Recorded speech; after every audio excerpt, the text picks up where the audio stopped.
Allô tout le monde, j'espère que ça va bien. Aujourd'hui, on va terminer tout ce qui est de la cellule animale. Donc, on a vu plusieurs organismes, on a vu plusieurs différentes choses à propos de la cellule animale. C'est vraiment aujourd'hui qu'on va terminer avec les deux derniers organismes qui font la cellule animale. Puis ensuite de ça, on va passer à la cellule végétale. Fait que je te rappelle que la cellule animale est végétale. Fait qui est quand même une information là, pour ne pas se mêler. Fait que la cellule animale et la cellule végétale, ceux-là, c'est quel type? C'est des eucaryotes. OK? Fait juste pour que tu t'en souviennes. Puis les eucaryotes, c'est quoi leur grande caractéristique? C'est qu'ils possèdent un noyau.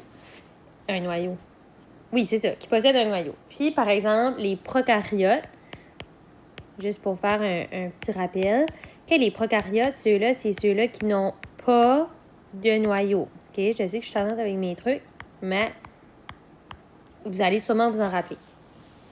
Donc, on a vu plusieurs organismes, puis aujourd'hui, on va terminer les deux dernières. Aujourd'hui, je commence en vous parlant du centrosome. Fait que le centrosome, c'est quoi? C'est vraiment un peu comme l'enveloppe dans laquelle se contiennent les centrioles. Fait que les centrioles,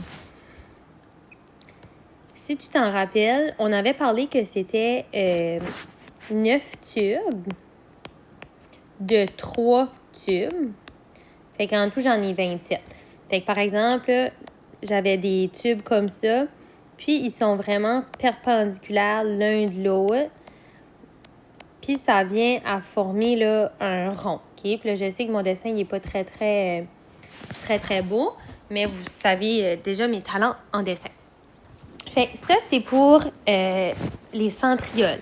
Puis les centrioles, qu'est-ce qu'on a dit qu'ils faisaient? C'est vraiment que pendant la division cellulaire, ils vont aller de chaque côté de la cellule pendant la division pour que les cellules soient capables de se diviser. Les centrosomes, on dit que c'est un organisme qui n'a pas de membrane puis qui contient les centrioles. Fait qu'elle n'a pas tout à fait une membrane, la façon qu'elle est formée. Fait que si tu regardes ici, il n'y a pas vraiment une bonne image qui le montre. Ici, si tu vois, là, le centrosome, c'est vraiment l'enveloppe.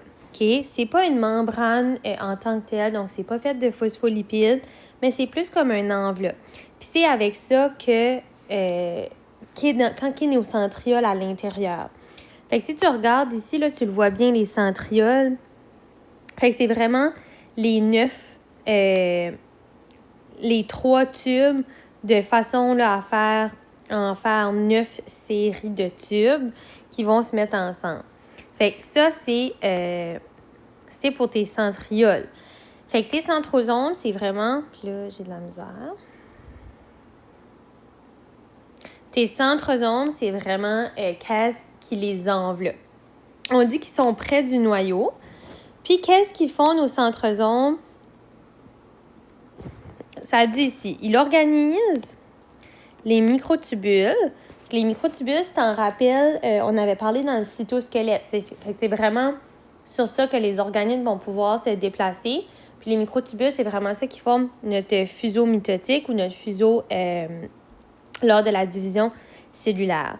Et participe à la distribution des constituants cellulaires au moment de la division cellulaire.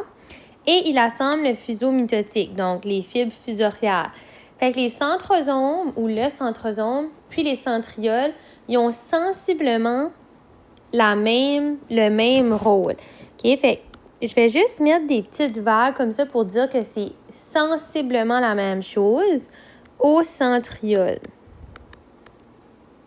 La seule différence, c'est que ton centrosome, c'est vraiment plus l'enveloppe, tandis que tes centrioles, c'est vraiment plus là-dessus que tes microtubules vont venir s'attacher. Fait que ça, c'est comme la grande différence entre les deux. Okay? On dit qu'un de leurs grands rôles aussi, c'est qu'ils font la production de microtubules. OK? Fait qu'eux autres, ils sont capables d'aller les produire. Puis c'est en les produisant pendant la division cellulaire que c'est là vraiment qu'ils vont venir se diviser dans chacune des cellules. Les centrioles, OK? Puis ça, on l'avait pas vraiment vu, mais c'est vraiment ceux-là qui vont fabriquer, fait aussi le centrosome, si tu veux, qui vont fabriquer les cils et les flagelles qu'on va voir, là, la prochaine organite.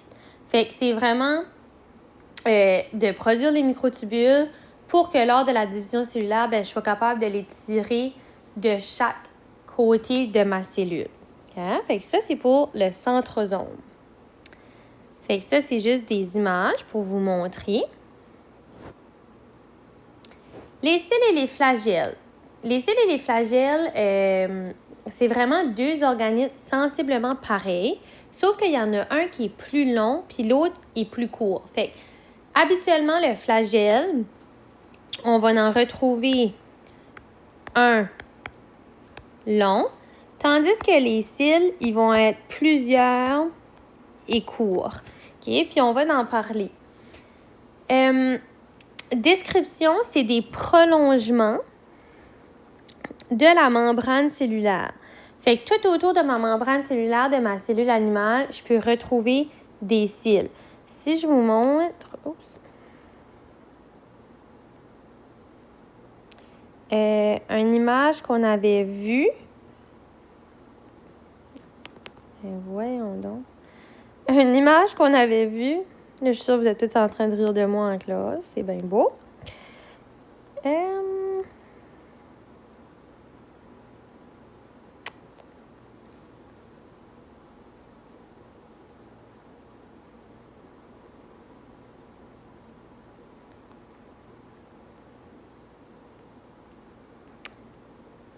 Ah, ici, on le voit bien. Fait que, par exemple, toutes les petites choses que tu vois ici, là, c'est des cils. C'est des prolongements de ta membrane cellulaire. Fait que c'est vraiment comme si ta membrane se prolongeait un petit peu plus en fabriquant les cils. Fait que c'est ça qu'on parle de là, quand on parle des cils. Puis le flagelle, là-dessus, on le voit pas, mais on va en parler quand même.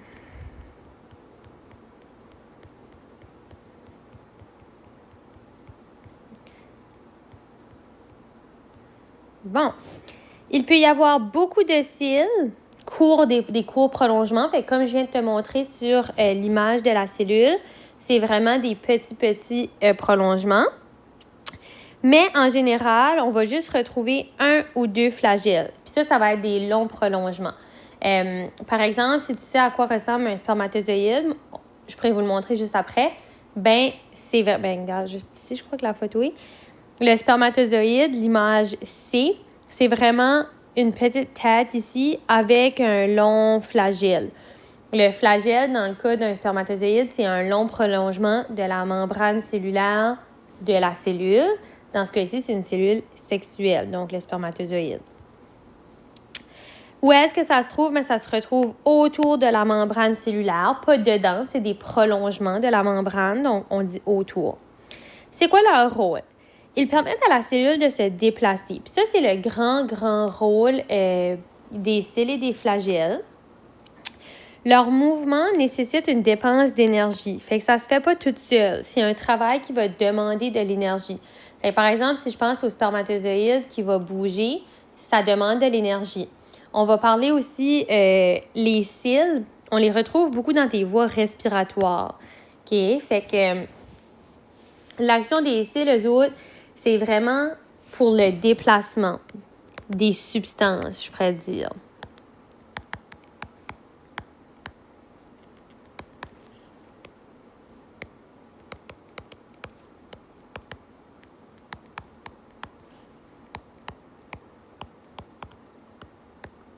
Fait que le déplacement de différentes substances, c'est vraiment à la surface de la cellule. Fait que tes cils, faut pas que tu oublies, c'est à la surface.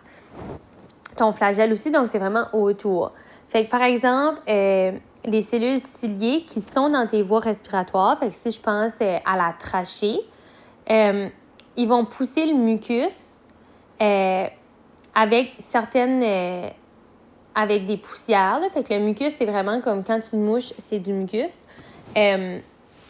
Chargé de particules de poussière ou des bactéries. Fait que le mucus qui est plus bon, qu'il y a des poussières dedans, qui nuit, par exemple, soit à ta respiration, tu sais, quand tu es bouché, ben ça va faire en sorte que tes cils, ils vont détecter ça, donc tes cellules, ils vont le détecter, puis les cils vont pousser ce mucus-là vers le haut. Fait que c'est vraiment de propulser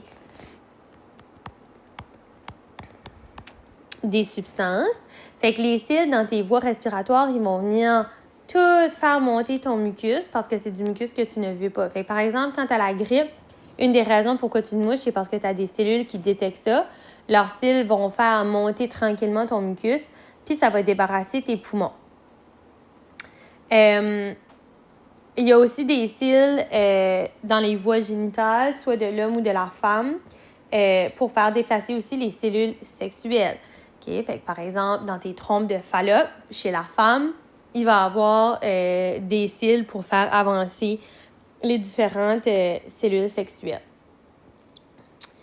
Fait qu'ici, je te dis, chez les mammifères, les cils permettent d'évacuer des particules étrangères prises dans la trachée. Fait que c'est vraiment ça que j'étais en train de vous dire. Fait que ça permet d'évacuer les particules étrangères qui sont dans la trachée. Fait que tes voies respiratoires, ben, c'est connecté à tes poumons. Fait que si je te montre un exemple, système respiratoire.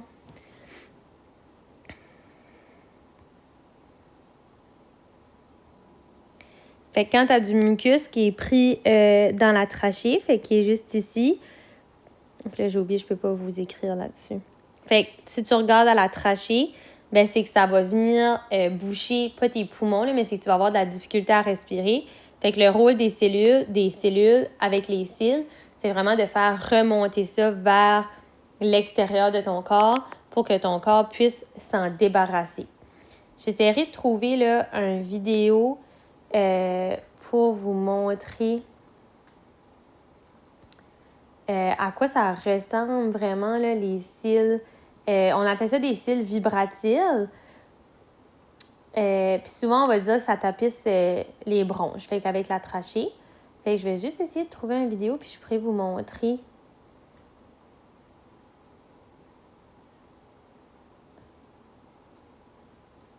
À quoi ça ressemble. Fait que là, ici, j'en ai trouvé un sur mon ordinateur. Je vais venir vous le montrer tout de suite.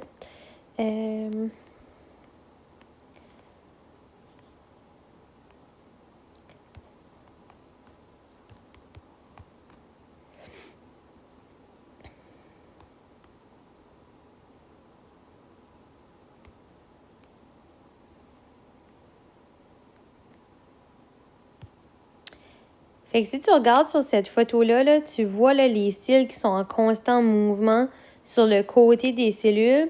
Puis tu vois là, les petites particules qui arrivent tout près des cils puis qui vont se faire repousser. Fait qu'ils se font remonter vers une autre surface.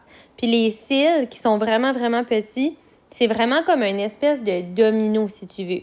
Si par exemple, j'aurais 5 cils comme de côte à côte, ben, ça veut dire si j'en aurais un là, un là, un là, un là, un là, ben, si lui commence à aller par là, ça va faire comme une espèce de domino, puis ils vont tous commencer à faire comme du mouvement. Fait que c'est vraiment comme quand tu regardes, je sais pas si vous avez déjà remarqué ça, quand tu regardes comme dans un champ, puis ils vendent, puis t'as comme des longues brindilles, ben, tu t'aperçois que les brindilles, ils font du mouvement, mais c'est un peu la même chose avec les cils.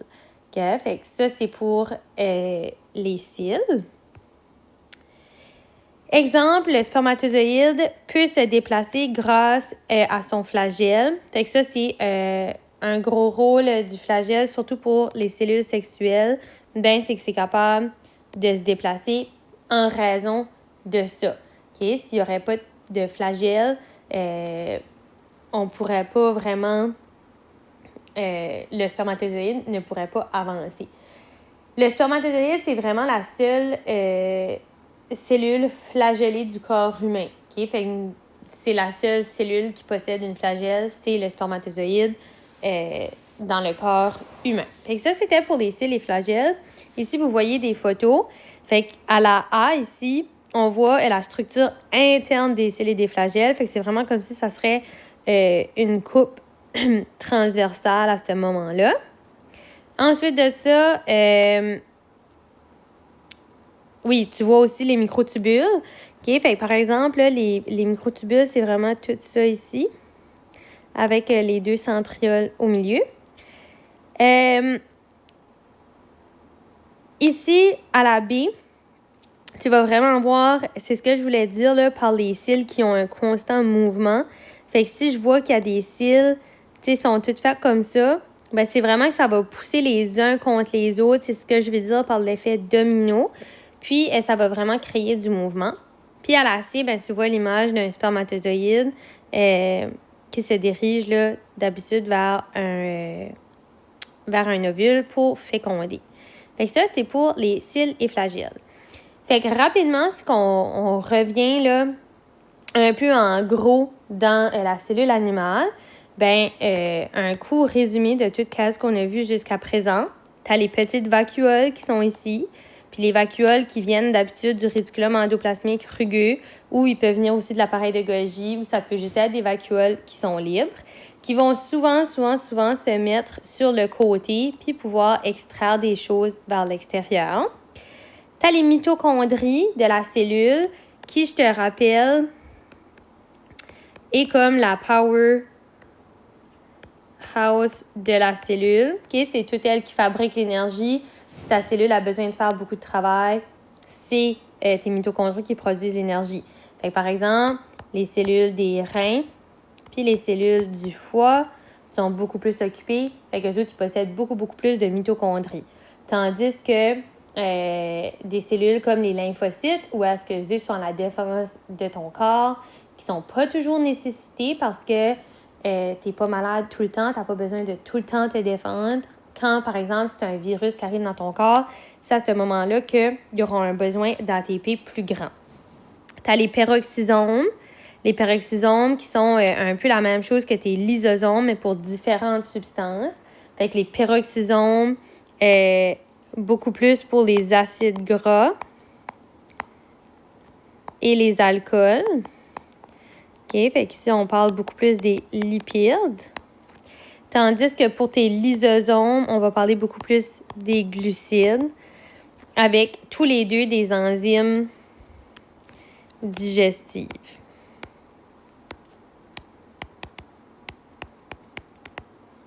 Hein? On avait aussi vu les microtubules, donc qui sont vraiment juste les filaments dans ton cytosquelette, dans ta cellule, qui va permettre à certains organismes de bouger. Je pense par exemple aux mitochondries qui ont besoin de voyager. Ben, c'est par ça qu'ils vont passer. Je vous avais dit que c'était comme un peu... si tu veux voir ça comme les trains de la cellule, ben, c'est vraiment par ces tunnels-là qui doivent passer. Tu as les centrioles qui, pendant la division cellulaire, vont s'aligner de chaque côté de la cellule. Les ribosomes qui peuvent être directement dans le cytoplasme un peu partout, ou sinon sur le RE rugueux. OK, RR pour des ribosomes. Fait que ça, c'est à savoir aussi. Le cytoplasme, donc, est vraiment juste le liquide de la cellule. Fait que c'est un colloïde qu'on appelle en biologie. Un liquide qui est visqueux, c'est un liquide qui peut être granuleux en présence des mitochondries. J'ai l'appareil de Golgi qui est un peu plus près de la membrane cellulaire, qui va permettre beaucoup à l'entreposage des différentes substances, aussi à extraire des choses de la cellule. Fait que, par exemple, on avait vu qu'il y avait comme 3 voies, si tu t'en rappelles bien. Fait qu'une pour les lysosomes, une pour aller réparer la membrane cellulaire, puis l'autre juste pour faire des vacuoles pour en sortir. Le réticulum endoplasmique lisse, lui, on avait dit, c'est un peu comme le helper de ma cellule. Okay? Il n'y a pas un rôle spécifique, mais quand la cellule a besoin d'aide, par exemple, quand le RE rugueux ne peut pas faire son travail, ben, c'est à ce moment-là que ton réticulum endoplasmique lisse entre en jeu. Tu as ta membrane plasmique ou ta membrane cellulaire. Le réticulum endoplasmique rugueux qui produit des ribosomes. Excuse-moi, pas qui produit les ribosomes, qui accueille les ribosomes qui viennent du nucléole. Puis ensuite de ça, qui va former des vacuoles pour renvoyer à l'appareil de Golgi. T'as tout ce qui est ton noyau, fait que le nucléole dans le centre, tout ce qui est à l'intérieur de ton noyau, comme le liquide, c'est le nucléoplaste. Puis ton nucléole, rappelle-toi, qui produit les ribosomes. Puis t'as aussi la chromatine, qui, elle, on peut la voir tout le temps. Puis ensuite de ça, la chromatine va se transformer en chromatide 2. Puis que la chromatide, en s'enroulant de nouveau, elle va devenir nos chromosomes qui sont seulement visibles lors de ma division cellulaire. Tu ne peux pas les voir autrement. Puis ici, ben, tu vois bien le flagelle, fait que c'est comme la longue queue de la cellule qui permet le déplacement de la cellule à l'intérieur. Puis ici, tu les vois, les cils, okay? Donc des courts prolongements. Fait que le flagelle, il est seul et il est long, tandis que les cils sont courts et sont nombreux. Ici, je vous montre une image de la cellule végétale. Donc, la cellule végétale qui est semblable un peu à la cellule animale avec deux grandes différences. La première, c'est que la cellule végétale a une paroi cellulaire, donc tout ce qui est en vert. Ça, c'est ma paroi. Fait que on l'avait vu un peu quand on a parlé de cellulose. Le fait que j'ai une paroi cellulaire, ça empêche ma cellule, par exemple, dans une solution qui est hypotonique, donc dans une solution où est-ce que ma cellule gagne de l'eau, ma cellule ne peut pas exploser. Une autre grande différence, c'est que la cellule végétale, elle a une grande vacuole au lieu d'en avoir plusieurs. La grande vacuole, elle va emmagasiner beaucoup d'eau. Mais autre que ça, ça se ressemble quand même assez. Fait qu'encore, ça, c'est une autre image où est-ce que tu peux bien voir les différences. Puis la grande vacuole, tu la vois, c'est tout ceci. Donc, qui emmagasine beaucoup d'eau et de substances. Puis qui est capable d'avoir des enzymes digestives pour se faire digérer. Puis en vert pâle, ici, ben, c'est ça qui est ta paroi cellulaire. Donc, c'est ça qui protège ta cellule. Puis c'est ça qui va l'empêcher d'éclater à un certain moment donné. Fait qu'ici, encore, là, c'est la même chose. Fait que tu vois que il y a beaucoup d'organismes qui se ramènent de la cellule animale. Fait que, par exemple, le noyau, c'est la même chose. Les ribosomes, le aréolis, fait que c'est tous les mêmes organismes. Sauf ici, tu vois la paroi cellulaire qui est en vert. OK? Fait que la cellule végétale, elle a une grande organisme de plus, puis c'est ta paroi cellulaire. Donc, c'est vraiment important à ce niveau-là de comprendre que la paroi cellulaire pour la cellule végétale, elle est là à titre de protection, puis elle est surtout là pour pas que la cellule éclate. Puis en dedans, tu as quand même une membrane cellulaire. Fait que c'est vraiment comme si tu as deux protections. À part de ça, tu vois vraiment tous les autres organismes se ressemblent. Quelque chose qu'on va voir qu'on n'avait pas vu, c'est les chloroplastes, fait qui sert à la synthèse et au stockage de la nourriture. Puis, c'est pour ça que la couleur des plantes est verte. C'est en raison de ces organismes ici. Fait que les chloroplastes. Puis, à part de ça, c'est pas mal toute la même chose. Je vais m'arrêter ici pour aujourd'hui. Puis, on continuera la matière demain.